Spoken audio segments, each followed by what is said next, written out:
Hey YouTube friends, Ben.o.cichlid here, and I decided to go ahead and test all of the nitrate kits that I had, everything I get my hands on.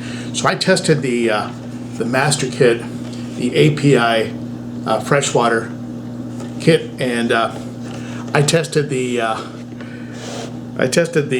Seachem Nitrate kit, and I also tested the one I featured recently, the Salifert. And I even tested the Tetra EasyStrips, the 6-in-1s. And then I put them side by side. I put the tests side by side. And I'll tell you, the tests were actually a bit alarming for a couple reasons. One was the wide range of results.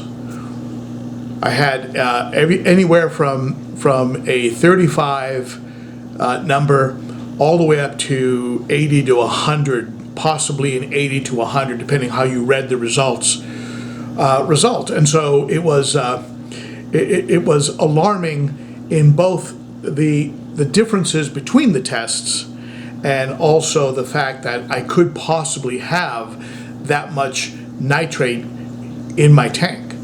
I pulled the water from the 100, as you'll see here, and at any rate, here's the deal. Which one do I trust? Do I trust these kits? Should I be alarmed? Do I rely on these kits? Or is it just one of many indicators about how your fish are doing? You have the appearance of your fish. You have how they're, the color, right? The color, the appearance, how they're behaving, the behavior of the fish. How do they, how are they breathing? How do they look? With regards to, they work in their mouth, do they look stressed, or do they look very, very healthy? And if they look very healthy, they're eating well, they've got great color, they're very active, and you're getting a test like this, should I be alarmed? Should I be worried? Or is it something that I shouldn't concern myself with? What do you think?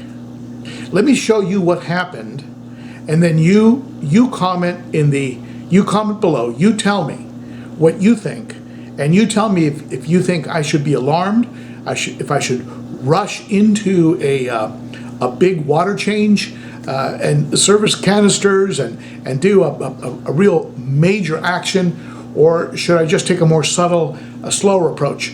You tell me what you think in the comments below. Thank you so much. Let's go ahead and get going.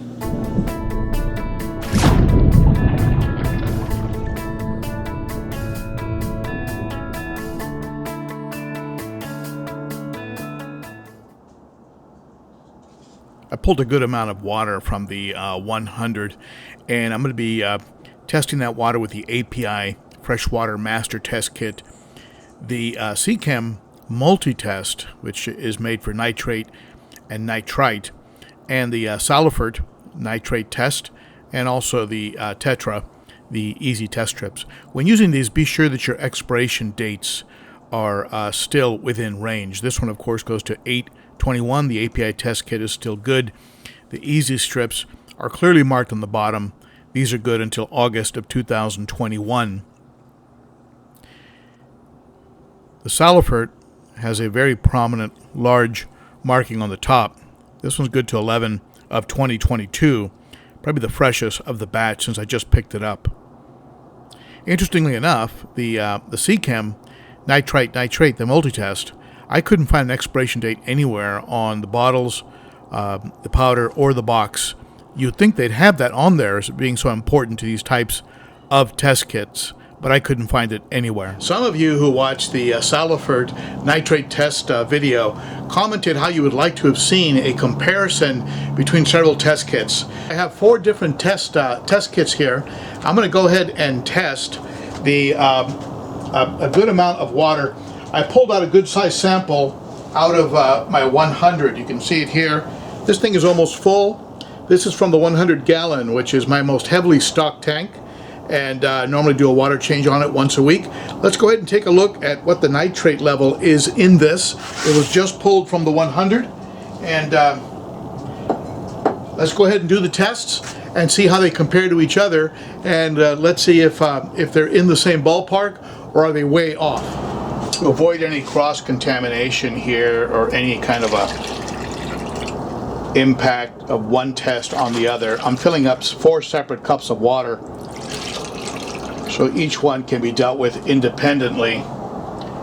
There's no chance of one impacting the other. So we'll start with 5 ml of the required by the API test, and we'll go ahead and start with that. Here we go. Be sure to follow your test instructions to the letter to make sure you get the most accurate results. They're covered in the instruction book. So you have 2 nitrate test bottles, nitrate 1 and 2, and here you have bottle number 1, you can see. So we'll go ahead and put that one in first. Give it a little shake.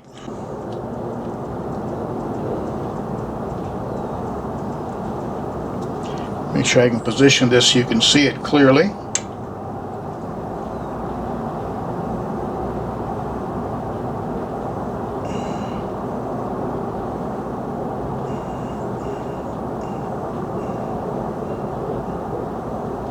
That's 10. So cap the test tube and invert the tube several times to mix the solution. One of my complaints about the API test kit, of course, is these caps are not totally watertight, and so you do get a little bit of stuff on your hands sometimes when you do this. Not a big deal, but I'm sure they could probably put some kind of a rubberized top on this, but I've heard this from many folks who've used this test kit, that you get a very different result if you don't take this bottle number 2 and give it a real good shake. So they're saying 30 seconds, so let's go ahead and go frequently. So this one here says right on it, nitrate number NO3 test solution, bottle number 2, and it says right on there 10 drops. Makes it pretty foolproof, actually. So you do the same thing. You hold the bottle completely upside down.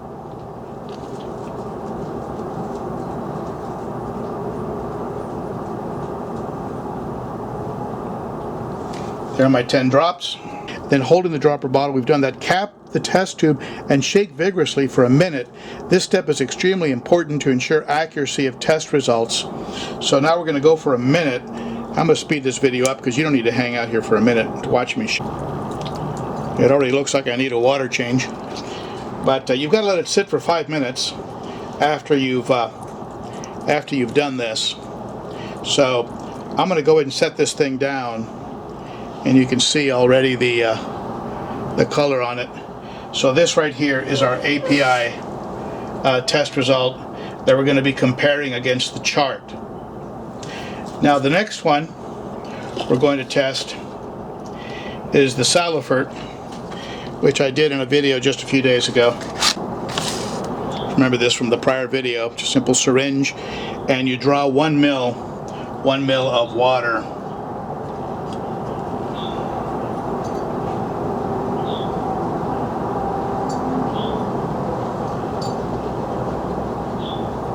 There is a bit of an air bubble in there, so you got to compensate for that to make sure you get the 1 ml. Put the 1 ml in the vial.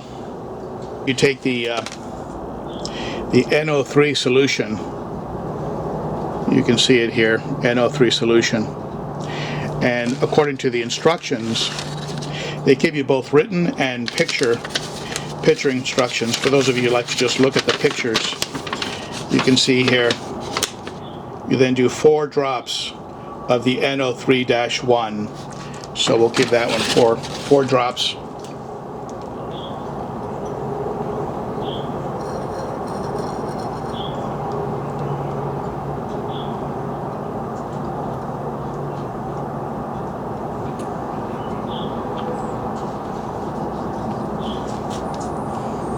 They give you a little scooper. You see the scooper here. And they give you this NO3-2, and what you do is you go ahead and add one level scoop, as it shows here in the instructions, 1 time.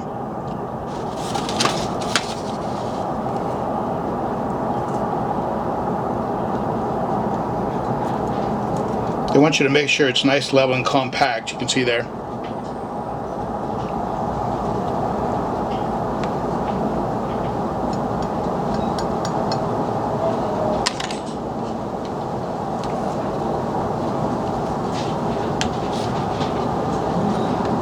And then all you do is you swirl this thing around for 30 seconds. 30 seconds of swirling, starting now. Well, that's enough swirling. And then you set this one down for 3 minutes. To check on the results from the API test kit before we do the Salifert. So let's go ahead and do that. This is the API test kit results for nitrates. As you can see, if you hold this up there, nitrate NO3.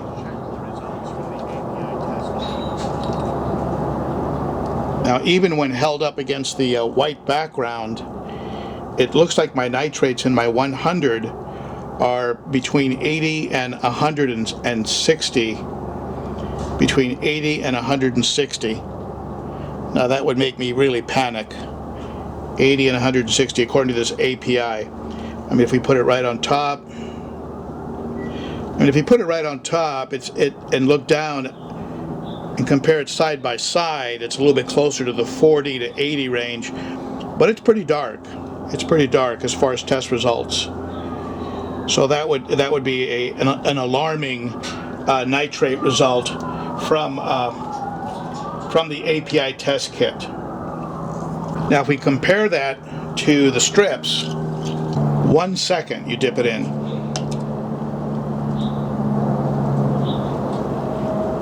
That's it, 1 second. Now you hold it for 60 seconds level. Don't shake it off. So it's been a minute, roughly about a minute. Let's go ahead and compare this. This shows nitrates. If you can make that out there. This shows my nitrates right around, it looks like they're right around 80 according to this test result. Somewhere between 40 and 80 right in here. Not sure how they're coming across on the camera, but I certainly need to do a water change. My nitrite is at 0, hardness very hard, and chlorine 0, KH right around 80, and pH in the high 7s, probably 7.8, right around there. So this is telling me that I also have it's also time for a water change in the 100, according to this test result. Not as high and alarming as the API test result. Now we're ready to check the results of the Salifert. And the Salifert, you have a card, and what you do is you just lay this right on top of the card. Salifert test results are showing me actually under 50. Salifert is under 50 in total nitrates.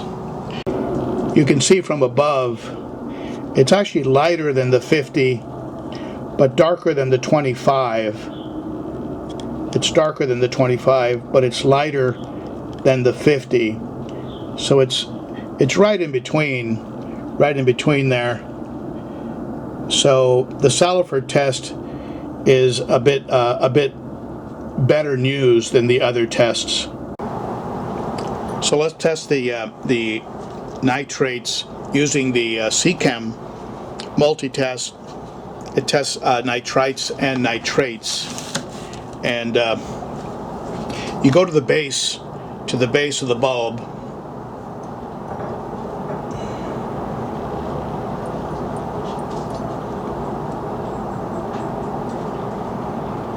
It's right there. I'm at the base of the bulb. There's a little bit of air at the bottom here, but I'm at the base of the bulb, and you just drop it into one of these little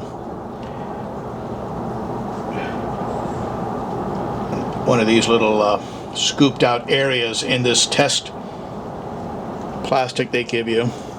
They want you to do 2 of those.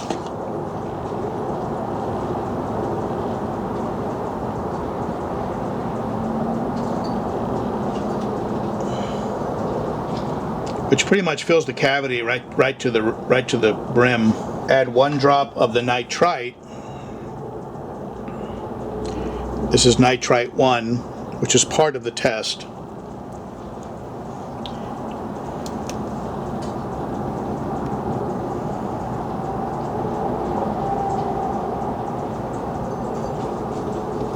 1 drop. And you add 1 level scoop of nitrate. You can see there, one level scoop.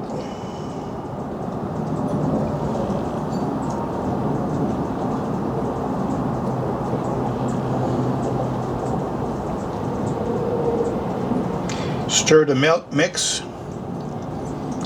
It's normal for not all of the powder to dissolve. So I'm stirring it here using the scooper. Then it says to wait between 5 and 8 minutes, which you don't need to do. I'm going to go ahead and come back to you in 5 minutes, in 5 to 8 minutes. So it's been plenty of time. And the Seachem test kit has a little sliding device here. The top one measures nitrite, the bottom number measures nitrate. And as you can see here, the one that matches up, it looks like I'm around 40. It looks like I'm around 40 with the Seachem by matching up the color of what's in the section there compared to the chart. So I am getting some very broad, very wide differences. The strips and the API were higher. The Salifert and the Seachem multi-test gave me a lower, more in the 40, 35-40 range, whereas the API has me at around 180 or 100. Certainly a more alarming test result. All I know for sure from all of the results is the tank probably needs a water change to lower those nitrates. It is my most highly stocked tank. Now, am I at 35 or am I at 100? That's a huge difference.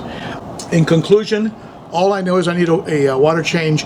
I can't tell you that one kit is I don't know which kit is way off. Looking at the health of the fish, I don't think I have a nitrate toxicity of sorts. So anyway, that broad of a range, it just makes me wonder what's going on with these kits. Are they accurate or not?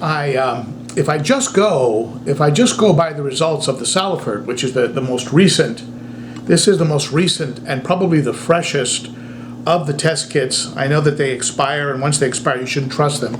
This one is good till 11/22. So if I just go by this one, I still need, based on conventional wisdom, I should still do some work. I should clean out the canister, perhaps do a 70, maybe even 80-90% water change.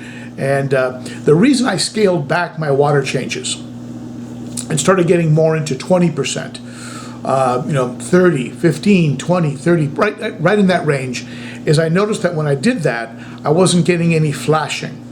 The fish were not rubbing against rocks and substrate after a water change. So I started cutting back the water change, and I noticed that they were actually behaving a bit better after a water change. So I figured, well, it must be good then. It must be a good thing. But I think even Corey at the Aquarium Co-op released a video one time where he talked about how nitrates can. I think he used M&Ms or Skittles or something. He showed how over time nitrates can accumulate. And that may be, in fact, what's been going on with my tanks, because I did cut back the percentage of water changes that I was doing in an effort to stop the flashing. The flashing stopped, and the fish look great. At the same time, my nitrates are out of range, at least from, again, conventional wisdom. So what do you think? I hear people say don't worry about it. Fish can survive at very high nitrate levels. I have other people that say you've got to keep them around 10 parts per million. What do you think? Comment below, and I look forward to hearing what you have to say. I look forward to reading the conversations between you, between the Convo gang, those of you who comment below my videos, and we'll probably take up this subject in the live stream on Saturdays, the Cichlids and Coffee live stream. And so stop on by, and also come on over to the ben.o.cichlid Facebook page. If you're not a member, go ahead and join, and follow on Instagram at ben.o.cichlid. You are appreciated, my friends. Thank you for showing up, and that's it for me.